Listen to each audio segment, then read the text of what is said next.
রাষ্ট্র সরকার কর্তৃপক্ষ এখানে ব্যর্থ হয়েছে। বাংলাদেশের সহকারী হাই কমিশনে হামলা, বাংলাদেশের নিরাপত্তা দেওয়ার দায়িত্ব তাদের, তারা সেই নিরাপত্তা দিতে ব্যর্থ হয়েছে।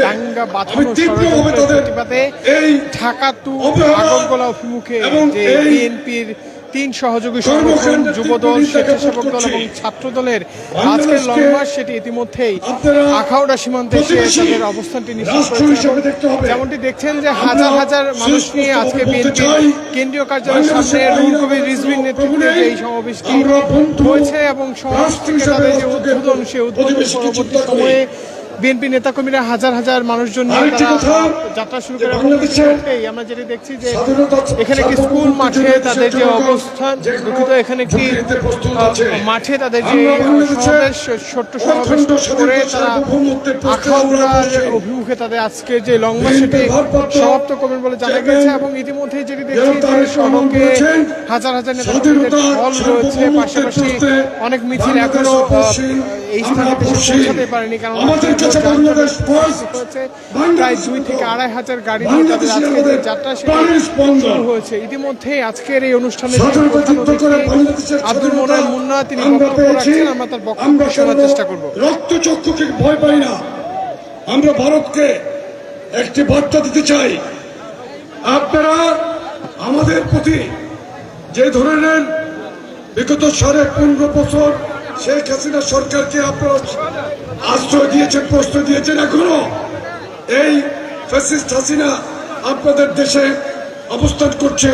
আমরা অবিলম্বে শেখ হাসিনাকে বিচারের আওতায় আনার জন্য তত্ত্বাবধায়ক সরকারকে আহ্বান জানাচ্ছি। তত্ত্বাবধায়ক সরকারের প্রতি আমরা অনুরোধ জানাই, আপনারা ভারত সরকারকে বলেন শেখ হাসিনাকে এবং তার দোসরদেরকে ফিরিয়ে দেওয়ার জন্য।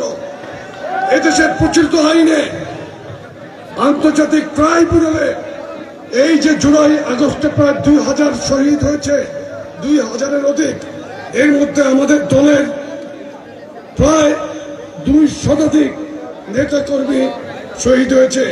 আমরা প্রত্যেকটি শহীদের হত্যার বিচার চাই। এখানে আব্দুল মোনায়েম মুন্না যুবদলের সভাপতি তিনি যে বিষয়টি বলছেন যে ভারতের যে অবস্থান, সেই অবস্থান থেকে বর্তমানে অন্তর্বর্তীকালীন সরকার ইউনূসের প্রতি আহ্বান জানাচ্ছেন যে তাদের যে নেতাকর্মী, বিশেষ করে আওয়ামী লীগের যে নেতাকর্মী শেখ হাসিনার বিচার নিশ্চিত করতে হবে এমনটি কিন্তু তারা বলছেন। পাশাপাশি নেতাকর্মীদের যে ঢল ইতিমধ্যে সেই ঢল কিন্তু অনেকটা প্রতীয়মান হয়েছে এবং আমরা যেটি দেখছি যে ইতিমধ্যেই বিএনপি সভাপতি হিসেবে ছাত্র দল এবং স্বেচ্ছাসেবক দলের সভাপতি তারা বক্তব্য রেখেছেন এবং তারাও কিন্তু একই বিষয় বলেছেন যে যারা এই ভারতের আগ্রাসনের সহযোগী তাদেরকে কাট করে তারা বলছেন। ইতিমধ্যে কিন্তু আমরা দেখছি যে আব্দুল মোনায়েম মুন্নার বক্তব্যের মাধ্যমে এখানে তাদের যে আজকের সমাবেশ এবং লং মার্চ এটি সমাপ্ত করা হয়েছে এবং এর পরবর্তী সময়ে আজকের যেই লং মার্চটি সেটি হয়তো সমাপ্ত করা হবে এমনটি আশ্বাস রয়েছে। মূলত আজকের যেই সমাবেশটি সেটি সকাল 9টায় বিএনপির কেন্দ্রীয় কার্যালয়ের সামনে থেকে লং মার্চ হিসেবে এবং আমাদের আজকের এই কিশোরগঞ্জের ভৈরবে একটি আপনারা যারা উপস্থিত হয়েছেন তাদের আজকের তাদেরকে আবারও জাতীয়তাবাদী যুবদল স্বেচ্ছাসেবক দল এবং ছাত্র দলের পক্ষ থেকে হাজার হাজার ধন্যবাদ এবং কৃতজ্ঞতা জানাচ্ছি।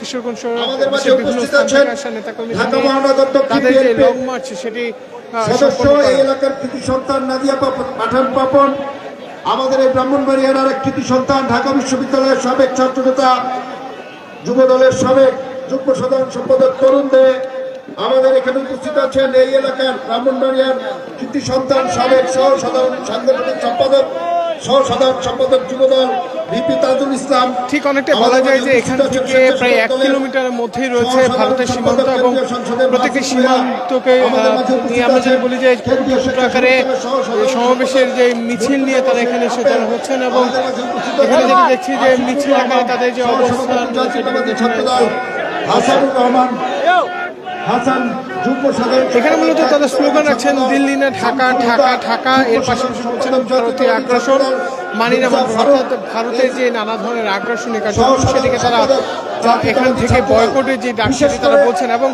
আজকে এখানে ইতিমধ্যে বিশেষ করে আমরা সমাবেশের মাধ্যমে আজকের এই শেষ লং অনুষ্ঠানটি মার্চ এখানে সমাপ্ত করবে বলে সম্পাদন জানতে করার পেরেছি। জন্য আমরা জেলা বিএনপির বিপ্লবী আহ্বায়ক এম এ মান্নান এবং সদস্য সচিব সিরাজুল আলম সিরাজ সাহেবকে আন্তরিক শুভেচ্ছা এবং অভিনন্দন জানাই এবং আপনাদেরকে বলতে চাই আজকের এই অনুষ্ঠানটি বিশেষভাবে আমরা যার প্রতি কৃতজ্ঞতা প্রকাশ করছি প্রথম থেকে শেষ পর্যন্ত এইখানের সমস্ত মেনটেন্যান্সের যিনি আমাদেরকে সর্বাত্মক সহযোগিতা করেছেন আমাদের প্রিয় নেতা আপনাদের এই এলাকার প্রিয় নেতা এই এলাকার কৃতি সন্তান আপনাদের সকলের প্রিয় মানুষ আমার কাছে এই জনাব ছিল মূলত কবির এখন আহমেদ পর্যন্ত প্রিয়কে আজকে যে আমরা এই লং মার্চ অনুষ্ঠানের সেই পক্ষ লং থেকে মার্চের জাতীয়তাবাদী সর্বশেষ যুবদল, এছাড়া দেশের যে কোনো জাতীয়তাবাদী ধরনের স্বেচ্ছাসেবক রাজনীতি, দল বিনোদন, এবং খেলাধুলা এবং জাতীয়তাবাদী আন্তর্জাতিক ছাত্র দলের পক্ষ সংবাদ থেকে মানবজীবনের সঙ্গে শুভেচ্ছা থাকবেন। জানাচ্ছি ধন্যবাদ অভিনন্দন সকলকে। জানাচ্ছি কৃতজ্ঞ